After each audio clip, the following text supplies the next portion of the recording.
change redshift. So my name is Tiley. I'm a grad student at the University of Oxford. Thank you to the organisers for having me. I'm going to talk to you about the KMOS Redshift 1 spectroscopic survey, or CROSS, and more specifically my work on the tiny pressure relation since Redshift 1 within CROSS. So CROSS is a collaborative undertaking between Durham University and the University of Oxford. The PIs are Richard Bauer and my supervisor Martin Muret, and these are my colleagues in CROSS as well. So I'm going to go over the motivation, so why CROSS is targeting galaxies at Redshift 1, why it's an important period to study for galaxy evolution. I'll then talk about the survey and how we model the velocity fields of these Redshift 1 galaxies. And then I'll present a key result on the Tiley-Fisher relations that have come out of CROSS and talk about some conclusions we might draw from them. So why Redshift 1? I'm sure you've all seen this plot before. It's just stellar star formation rate density in the universe, as a function of redshift. And you can see that it rises from early times until about redshift 3, at which point it peaks, and then from about redshift 1 it declines to the present day. So this is when galaxies are forming lots of their stars. And it's, it's kind of the peak period of stellar mass assembly in the universe, so it's arguably when a lot of the properties of the galaxies that we see today are being defined. And there's this kind of backdrop debate of galaxy evolution that surrounds this period, which is whether galaxies are forming primarily from major mergers, or whether a more secular evolution scenario is more likely, whereby gas is just converted into stars within galaxies without the need for major mergers. So CROSS would like to study the properties of these galaxies at Redshift 1, their dynamics, chemistry, the star formation rates, the relative amounts of stellar mass, gaseous mass, and dark mass, and the physical processes that are occurring in these galaxies, and compare them to the local universe and try to work out what processes might be driving these changes. So CROSS uses KMOS, which is a 24-arm IFU. Each arm has an IFU with about a 3 arc-second squared field of view, which we've got on a single galaxy. And we're targeting normal star-forming galaxies at Redshift 1. So we expect these to be bright in H-alpha. We also get M2 as well. So to select these galaxies, we are just using a cut in R-Z to select blue galaxies. And we have some minimum K-band magnitude as well. This is a kind of soft cut, so we do have more red passive galaxies, but these are given lower priority in observing. So we observed about 800 galaxies at Redshift 1, of which about 600 have resolved H-alpha. Okay, so once we have these observations, we can make velocity fields. I'm sure you've seen velocities today. This is an example of two CROSS galaxies. On the left, you have the observed velocity fields that are derived from the H-alpha and M2 kinematics. And we're just modeling these with a simple arctan function, which I'm sure at least one member of the audience is familiar with. And that's the best fitting model in the middle panel there, and the residual between the two. So you can see that they're well modeled by this. And I just also include the H-alpha flux maps, and for reference, rotation curves that are extracted from the observed velocity field in red, and the best fitting model in black underlying that. So once we have this information, we can make plots like this. This is one of the main plots from John Stott's paper, which has just been published in MinRAS. It's the essentially Redshift 1 main sequence, star formation rate versus stellar mass. And each point here is represented by the galaxy's observed velocity field. So there are two main points really to take away from this plot.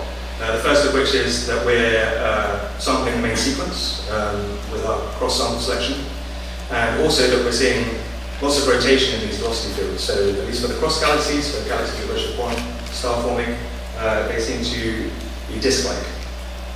This is the same plot, but just with the best fitting model, and the residuals. So there's lots of green there, so at least qualitatively, I hope I can convince you that we're seeing disk-like galaxies.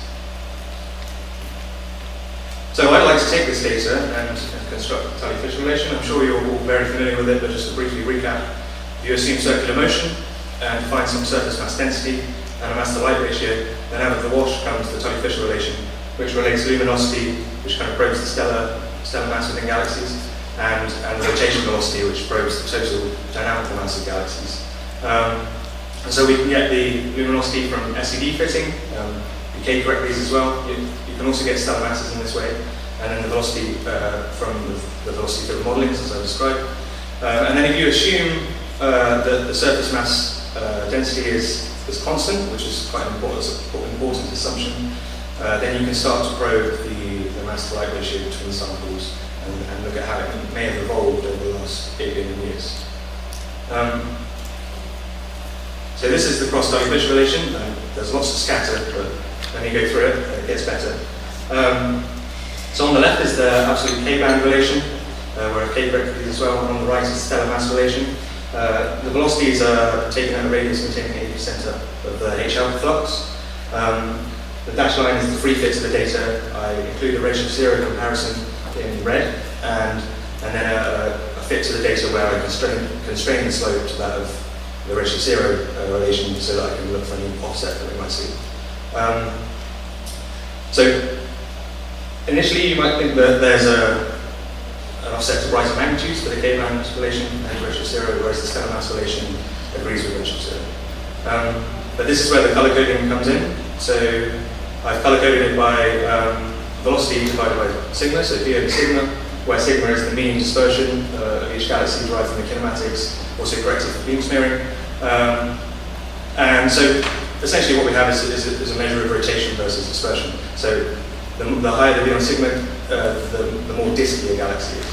And so what you see in these plots is actually that the high V on sigma galaxies, the disky galaxies, lie in a much tighter relation.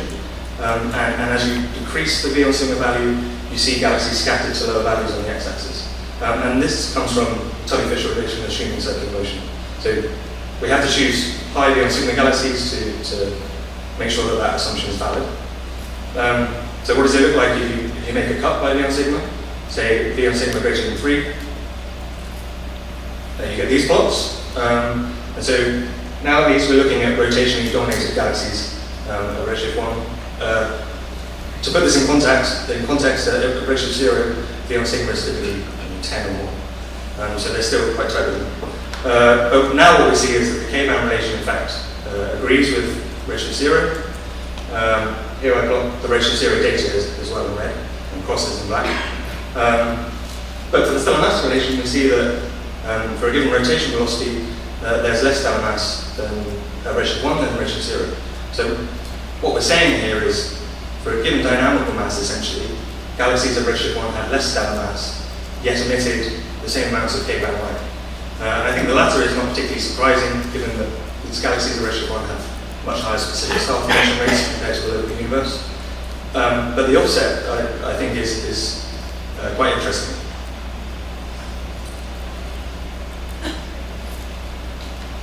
So what can we conclude from this?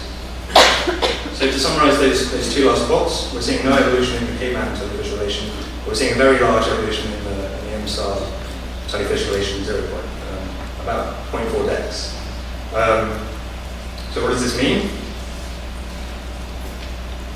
I think you can reconcile this most easily with a secular evolution scenario, whereby gas is just being converted into stellar mass in these galaxies.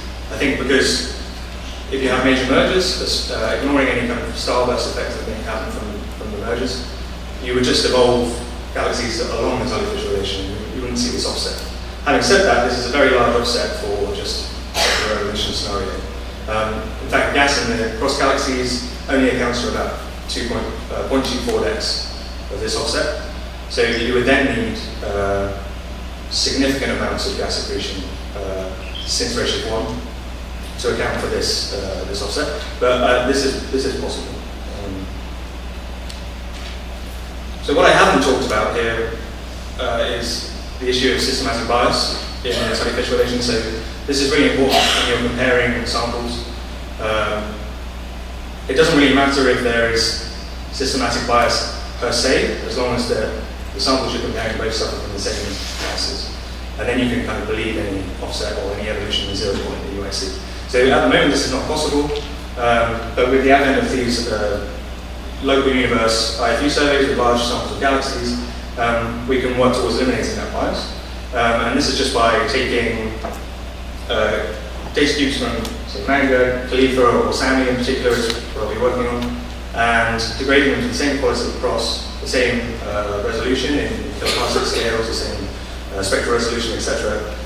And then analyzing them in exactly the same manner as cross. And that way, even if we are introducing bias, we can still believe any offset that we might see. And then, of course, the obvious advantage is that these samples are very large, so we can look at matching samples by not just stellar mass, but for example, star formation rate, which for galaxies in the local universe that have star formation rates equivalent to redshift 1 are very rare, but with such a large sample, we can start to compose large enough samples to kind of answer this question. And I'll leave it there.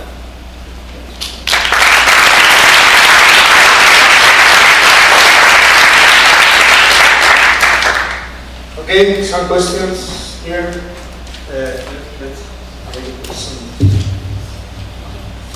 Well, very nice. Well, at Z-1, with respect to Z-rho, you have less sensitivity to the outer cores of galaxies, so there is a possibility that you don't reach the maximum velocity, and could it be a reasonable scatter? That's true. I didn't mention it here, but I actually insist that the H-alpha sample was out to at least R80 on one side of the rotation curve. I could insist that you reach that radius on both sides, so that you can fully sample the rotation curve and reach the flat parts of the rotation curve on both sides, so you're totally sure. But actually, that doesn't reduce the scatter by making that distinction. So I only insist that H-alpha at least samples on one side.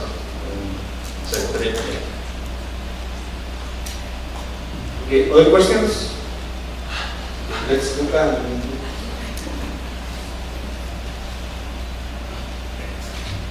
Just a quick question. I'm not sure I get your argument about the gas not being enough to explain the offset. Is that because you were gas measurements and you actually can estimate the total measurement of Fisher, or is it based on some empirical estimate? So in John Stott's paper, he essentially reverses the kind of Schmidt law to get a gas fraction. It's around 30 or 40%. So all I'm saying there is, if all of that gas was stellar mass, you still wouldn't be able to reconcile this offset. And one more question. Well, look, Nitin, I think this offsetting normalization is very interesting. You interpreted circular velocity as the measure of the total dynamical mass, but at redshift of 1, circular velocity total mass relation is different from redshift of 0. So if you include it, you'll find a smaller dynamical mass, smaller halo mass corresponding to the same velocity. So that may be more interesting to compare and see if you really have a smaller stellar fraction at redshift of 1 or not, and most likely the trend would reverse and you would get a larger stellar fraction. Yes, UV observations of quantum break galaxies show that the stellar fraction increases with redshift. That's true. I mean, you can't directly assume that the rotation velocity is dynamical mass. I mean, it's a proxy. In the local universe of spirals, for example, you maybe could get away with that with very low sigmas, but that's a good point that the sigma is still substantial. So, yeah, I take your point. There is 1 plus Z dependence. Yeah. Okay. A very last question by Kelly. When you select on V over sigma, what is sigma? Sigma is the mean velocity dispersion from the sigma field.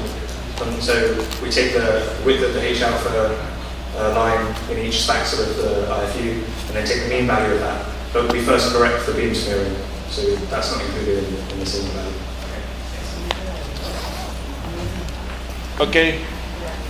Let's thank again the speaker.